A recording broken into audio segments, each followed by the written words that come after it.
and welcome to the most special edition of Indianomics that we can ever put up in a year, the interview with the Reserve Bank Governor, Governor Rajan. Good morning, sir. Thank you very much for joining us today. Morning. Well, it's a great morning to have an interview with you. Moody's has upped the outlook on India rating. Do you see this as the first step to a rating upgrade at all? Well, presumably they see it as a step towards reconsidering our rating. But you know, when they downgrade us, we claim not to be very sort of focused on these ratings. So I think we should be equally we should display equanimity at such times. No, the real issue is, I think this is, a positive perception of all that has been done in the last few quarters. But I think going forward, there's so much that we need to do, and so we shouldn't, lose sight of the work that remains. I've always said we have a lot of low-hanging fruits to pick in India, and the tragedy is we haven't actually picked them. So let's go about and pick them quickly. Okay. Well, just a word more. Even they point out that this is only the first step, and India still remains an outlier in terms of fiscal deficit. In that context, I didn't see too much of a mention of fiscal deficit in your latest monetary policy statement. Since the March 4th statement, the state deficits, some of the state budgets are known. And how have you evaluated the deficit number? It doesn't seem to have gone down. Well, two things. One, I think the quality of spending is important. The state of the economy is weak, and high-quality public spending can be a good thing in such circumstances. But the line that is there in the statement is about repurposing spending from misdirected subsidies towards high-quality investment, and I think that will be good for the supply side in the longer term. And I think we should look for that also in state spending. It's not just the deficit number, but it's what they're spending on. Now, of course, there's some talk, it's not about investment, it's about other kinds of spending. But we have to see. The other thing we have to remember is that any kind of spending, if it's in new directions, takes time to ramp up. So investment spending has been sort of subdued over the last few years. So even public investment spending will take time to ramp up. Okay, let me come to the other big caveat that you always have for rate cuts, inflation. We've moved away from double digit to just a little north of 5%. How much of this is structural or secular? How much of this is just because we are lucky, cyclical, lower prices? What was it Lincoln said about the general who was drunk most of the time, and he said, I wish my other generals found the brand of whiskey and drank that. If it's luck. The main thing is, does it bring the economy to a different level in terms of expectations, in terms of demands for wage increases, etc., etc. So when you were at double-digit inflation, yes, we needed a little bit of luck so as to sort of anchor or unanchor inflationary expectations. Now that inflation is lower, and if people see it coming off the items that are most sort of salient to them, things like vegetables, things like milk, things like petrol, if they see inflation there coming down, then their perceptions come down. And as their perceptions come down, then the demand for double-digit wage hikes, etc., also come down. So hopefully we've at least accomplished the first part of that, which is the salient items are perhaps less expensive today than would have been true if the previous rate of inflation had gone on. Now we have to build on this. Okay. This is why we can't relax our guard quickly. We cannot say that we're out of the inflation woods, that this is a time we have to consolidate and ensure that the disinflationary perception is entrenched. Actually, your inflation expectation survey of March 31 indicates that household inflation expectations have inched up a smidge. Yes. That is why my question, does it look like the disinflation process is over? I don't think that's the message to take away. I mean, these expectations certainly have built up over a long period of time, but also driven by what's happened most recently. Okay. So to the extent that vegetable prices started firming up, it is seasonal.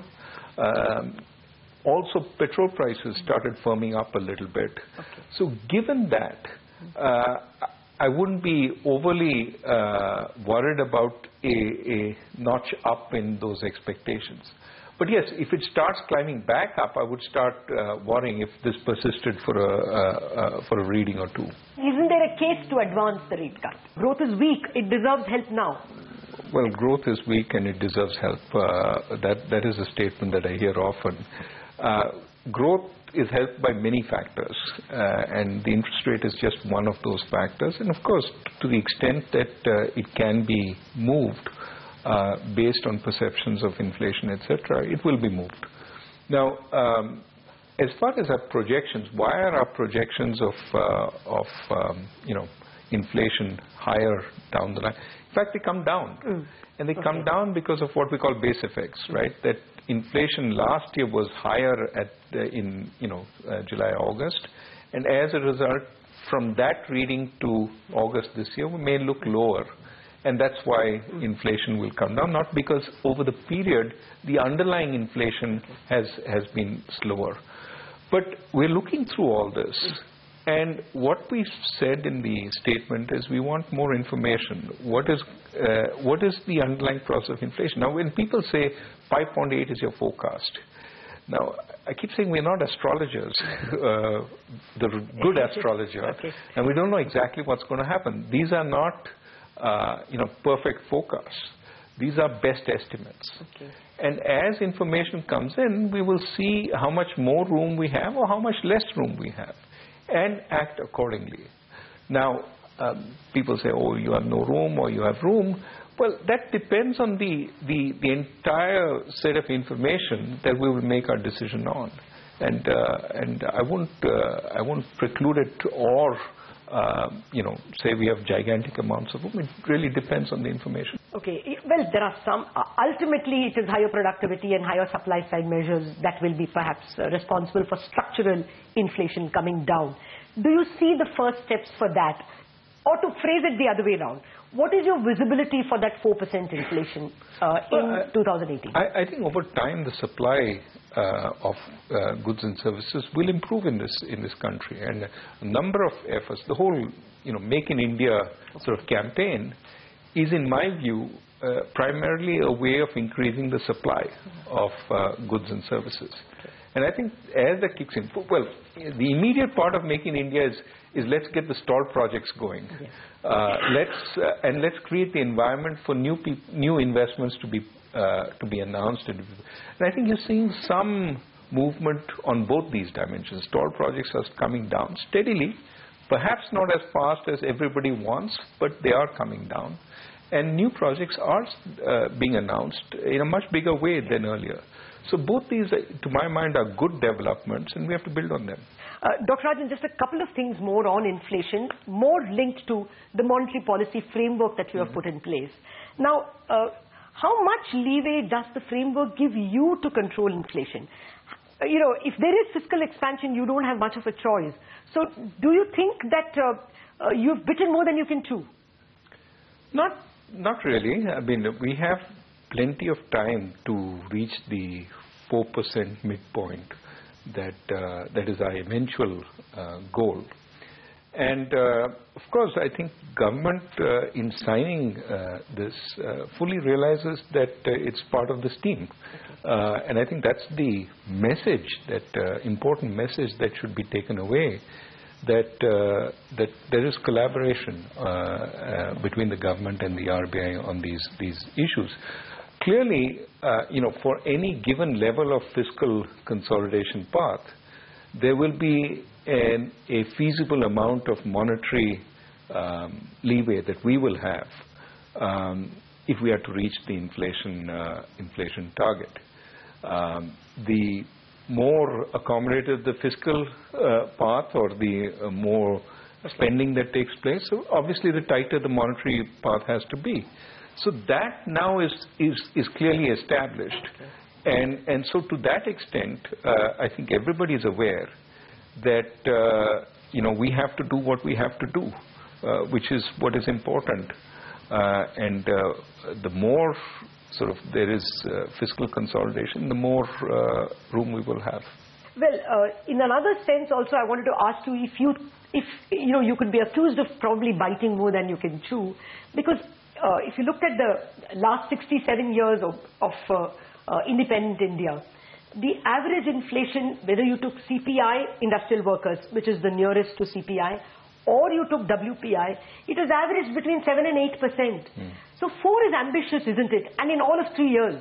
But 4 is what, committees, Sukhma Chakravarti committee suggested 4. No, committees in the 1980s. Committees suggest. Urjit Patel would suggest and Sukhma Chakravarti would suggest. But the reality is average 7, 7.5, even 8 industrial workers. Yeah, but the world wasn't in disinflation when the others started trying it. If there's a time we can bring down inflation, there is no better, no more opportune time when everything in the world, today energy prices, but yesterday it was food prices, and that's also continuing. And goods prices. I mean, look at our WPI inflation. That reflects world prices. So this is a good time with the headwinds to inflation, which are doing half the battle for us. When you said luck, part of luck is picking the right time to do it. So let's do it now, so that when inflation starts picking up in the rest of the world, we're in a much better position, so that we don't look like an outlier. Yeah. No, that's the point. I mean, I take your point that it's a great time to start, but historically we have shown no proclivity to sustain. So, I mean, but the world has been in a low inflation environment, is likely to be that for the next 5-6 years. So there is time for us to both hit and stay. Now, do we have the discipline to stay with policies that will keep inflation low? Of course, these are not extraordinarily low levels of inflation that we're looking at. They're moderate. Brazil could do it. Other emerging markets have done it. So we're not unique. I mean, we often have this, the commentariat sometimes says, India is unique, we don't know Indian conditions, they're very different. Why are you trying to do these Western things? No, I'm with you that you have set the goal. But I'm only saying that is this not looking too tall in our historical It is tough. I'm not saying this is easy. But we've come a fair way already.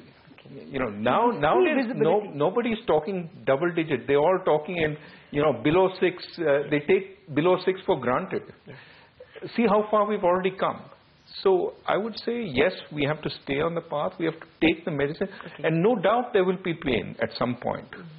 But if we are prepared to do it, I think we will have the benefits from having low interest rates and low inflation, which is the ultimate goal.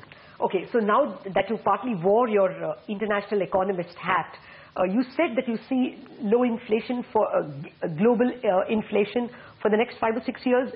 It looks clear to you that way? Well, what seems, I'm not going to make predictions about inflation 5 years. The 5-year forwards look low right now, so the markets are saying that. But more generally, if you look at the trends, what have been trends is fairly low productivity across the industrial world. Productivity growth. With low productivity growth, it is hard to see a sudden surge in growth, which will consume all the available resources and set in place, the conditions for high inflation. Okay, which brings me to the growth question itself. You've given a fairly modest growth forecast for the current year. Just 7.8 is modest. Well, from 7.5, 30 basis points higher is modest. Okay, let me put it that way. what are the levers for growth at all? Corporate balance sheets look broken, bank balance sheets look broken. So what do you think will propel growth? You first said it was modest, then you're saying that everything's broken. No, I agree. Okay. What I'm saying is, taking your forecast, what do you think will lever up growth? What do you think will push up growth? What we need is more investment. And what we hope for is investment pickup. But of course, before investment pickup, we probably will see consumption picking up more strongly. It has been very subdued for durables consumption, as IIP indicates. And some of that may be domestic durables consumption is weak. It may also be that domestic durables production is being substituted a little bit by foreign imports. So either of those could be explaining why IIP numbers for durables is relatively low. But I think going forward, we need first stronger consumption as that demand comes in, more investment, the virtuous cycle, so to speak. And I'm hopeful that we see the beginnings. Some of that virtuous cycle will come from the investment side as you clear the path and people say, now it's easier to do investments, so let us take a bet. Some of it will come from balance sheets being sort of deleveraged and more capacity for existing players to take investments. And some of it will be from people seeing lower EMIs and saying, okay, now I can buy more. Okay, which brings me straight away to the bank question.